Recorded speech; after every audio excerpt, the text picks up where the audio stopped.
Welcome back to another episode of Digital Drawing and Painting. In this episode, I'll make a digital watercolor painting from this reference image. The software I'll use is called Krita. It's an open source graphics software, which also means that it is free. You can download it from its official website. The link is given in the description. You can see here I have set up my workspace. I have a blank canvas about 1920 pixels wide and 1080 pixels high. I like to work with this size since it's the same as my laptop's screen. You can also see here that I have the reference image pinned to the top right corner of the canvas. I downloaded this image from Pexels. The link is also given in the description. Let's get started. First of all, I'll block in big shapes. I'll roughly draw shapes which almost encircle the entire leaves. Note that I'm blocking in leaves, not the light and dark areas. In hindsight, this was a bad strategy to start with. You will see this mistake come back and haunting me later in this video. Now I'll create a new layer so I can define the flower and the leaves. Let's speed it up.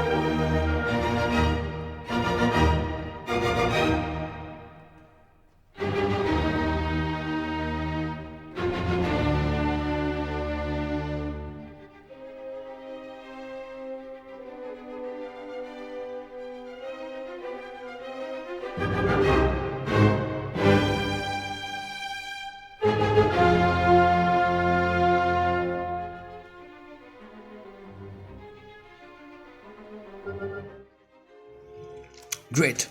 Now let's create a new layer for our watercolor painting. This goes on top of the line art. Now let's start coloring with watercolor brush.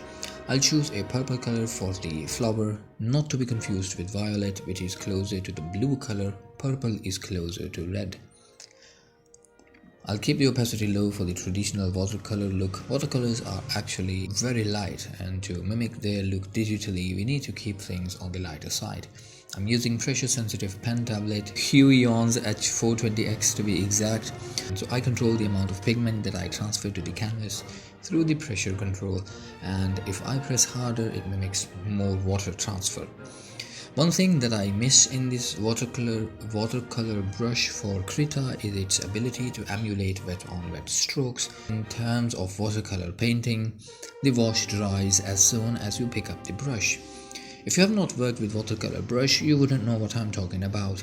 Basically, in traditional watercolor, if you put one wash on the paper and before it dries, you make a stroke with a loaded brush, the new stroke diffuses into the older wash and it creates a nice gradient. Perhaps I'll show you what I'm talking about in a future video, but digitally this is not available in Krita. I have seen this in Adobe's Fresco, which although is also free, but I do not use it anymore since it keeps crashing. I quite like their live watercolor brushes. You can see I have no shapes defining lights and darks. I'm working blindly with leaf shapes. I'll try not to repeat this mistake again. By this time I also got the idea to turn the reference image to grayscale. I should have done this in the beginning. And now I'm blocking in light and dark shapes, but perhaps too late. Also decided to fill in black instead of colors. I thought if I put in the values first, I can then lock the transparency and go over them later with colors. But you will see this will also not work. Of course, I could do that by changing the blending mode of the brush, but for the sake of this video, I wanted to keep image editing to the minimum and painting to the maximum. So even though I got nice values, I just couldn't paint over it. It could be a good grayscale image though, let's say.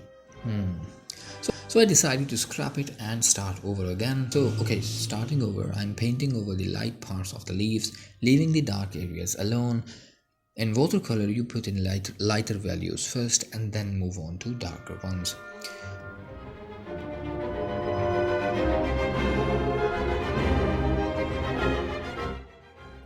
Once that's done, I'll select a dark green color and paint it in.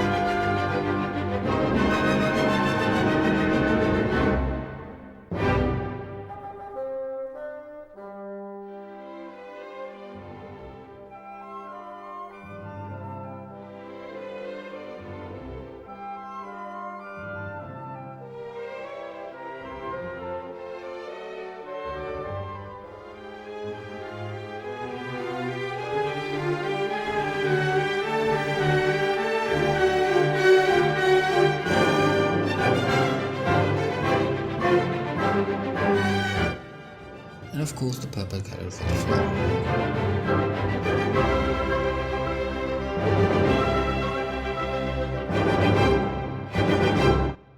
Now I create a new layer under the watercolor layer. Ideally I should be working in the same layer, but I'm cheating a little bit.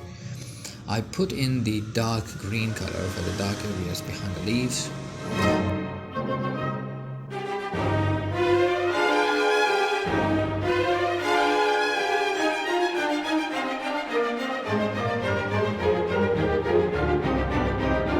Now I am back to the foreground layer. I'll just add in some details. By now the painting is almost finished, but in hindsight it does not look like a finished product. I need to work on my finishing more. Now I'll add in small details using a pencil tool. Let's turn its opacity down and let's use yellow color for the veins of the leaves. I'll go back to darken the background layer. I'll also remove some color which is not possible in watercolor once it dries. But let me cheat a little bit here. Well, that's all folks. Oop, I almost forgot to thank my viewers. Thank you for your time and see you soon. Have a nice day.